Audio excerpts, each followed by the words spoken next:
सरस्वती जी और उनकी बहू रश्मि के बीच एक दिन बहस छिड़ जाती है।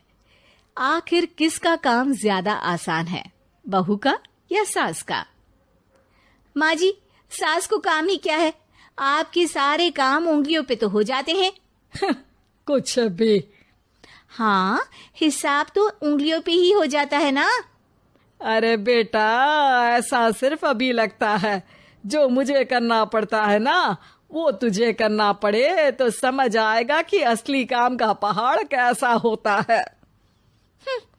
ठेले बराबर वजन भी नहीं है आपके काम में, और बात पहाड़ों के वजन की कर रही हैं आप। तू ऐसा करती ही क्या है घर में बेटा, ये तो बता मुझे। मैं थोड़ी ना कुछ करती हूँ, सब जादू से हो रहा है इस घर में। अरे एक दिन मेरा काम करोगी तो समझ आएगा। Okay okay, shut up. कल से मैं घर के काम करूंगी और तू मेरी जगह हर चीज का हिसाब रखना, ठीक है? ठीक है, ये भी कर लेते हैं।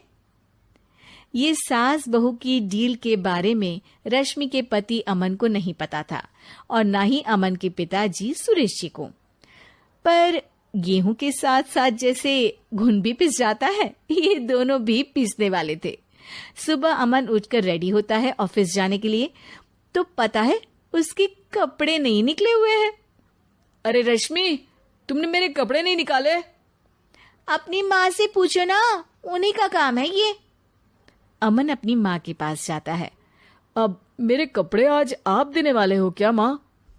हाँ, देना तो मुझे ही चाहिए, पर तेरी बहू ने कपड़े धोने ही नहीं डाले, तो कोई भी धुला हुआ कपड़ा नहीं है बेटा।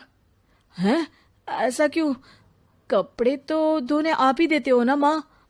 अरे बहू ने तुझे बताया नहीं, अब हम अदल बदल गए हैं। मैं अब बहू और तेरी बीवी सास। अमन परेशान हो गया।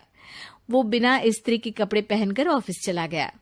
सरस्वती जी अपने घुटने के दर्द के कारण झुककर घर साफ नहीं कर पा रही थी और ना ही खाना बनाना याद रख पाई। उधर रश्मि पहले ही दिन घर की चाबी घुमा चुकी थी और 300 रुपए का हिसाब अलग नहीं मिल रहा था। पर दोनों का ही घमंड कैलाश पर्वत से भी बड़ा था और दोनों ही खेमे एक दूसरे की बात मानने को बिल्कुल तैयार नहीं थे।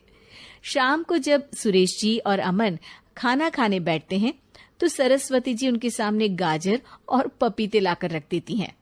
अरे माँ, ये क्या है? ख्याली पुलाव के साथ सलाद। माँ जी खाना बनाना भूल गई लगता है। अरे एक एक चमन्नी का हिसाब है मेरे पास, खाना बनाना कैसे भूल जाऊंगी? ये तो मैंने पढ़ा था कि फल फ्रूट खाने से सेहत अच्छी रहती है, इसीलिए ये ले, एक फल खा ले। रात को सुरेश जी और अमन अपनी मीटिंग बिठाते हैं अकेले में। बाबूजी, इनकी लड़ाई के कारण ना हमें ठीक से खाना मिल रहा है, उल्टा घर के सारे काम रुक गए हैं। हाँ बेटा, 2 भैंसों की लड़ाई में बेचारे खेत के पौधों का भी नुकसान हो रहा है।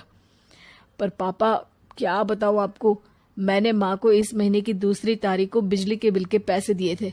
आज बिल भरने के लिए मांगने गया तो पता चला कि रश्मि उन पैसों से गैस सिलेंडर ले आई। अच्छा, तो सिलेंडर के पैसों का क्या हुआ? अब सिलेंडर के तो कोई पैसे नहीं थे बाबूजी, हमारे घर पर गैस की पाइपलाइन लगी है ना। बेटा, इन दोनों का कुछ करना पड़ेगा, नहीं तो अपने घमंड के चक्कर में पूरा घर बर्बाद कर डालेंगे ये दोनों। अमन और सुरेश जी काफी सोच विचार के बाद एक निष्कर्ष पर पहुंचते हैं। रात ही को दोनों अपनी पत्नियों की अलमारी से नई साड़ी निकालते हैं और सुबह जब रश्मि और सरस्वती जी उठते हैं तो देखते हैं कि दोनों पति साड़ी पहनकर चढ़ाव पर सब्जियां काट रहे हैं। अरे ये सब क्या हो रहा है? क्या हो रहा है मतलब? आप दोनों अदल बदल हो सकते हो तो हम क्यों नहीं?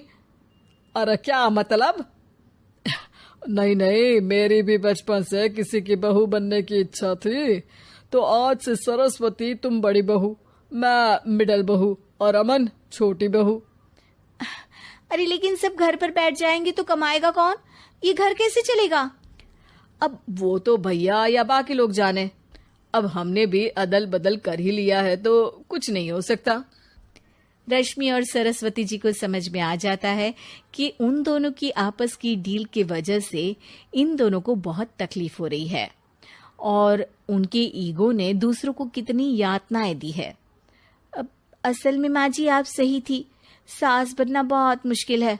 अरे हाँ बेटा, और तू भी, मुझसे तो नहीं हो पाया सब घर के काम, वापस बदल ले क्या? हाँ हाँ बिल्कुल माँ जी, और अब आप दोनों भी बदल लीजिए, कोई आ गया तो आप दोनों को देखकर क्या सोचेगा। अच्छा है, आप दोनों के समझ में ये बात तो आई। मैं फटाक से कपड़े बदल लेता हूँ। अरे रुक जा बेटा, एक फोटो ले लेती हूँ तेरी। मेरी बेटी होती तो तेरे जैसी ही दिखती साड़ी में। और मेरा फोटो नहीं लोगी?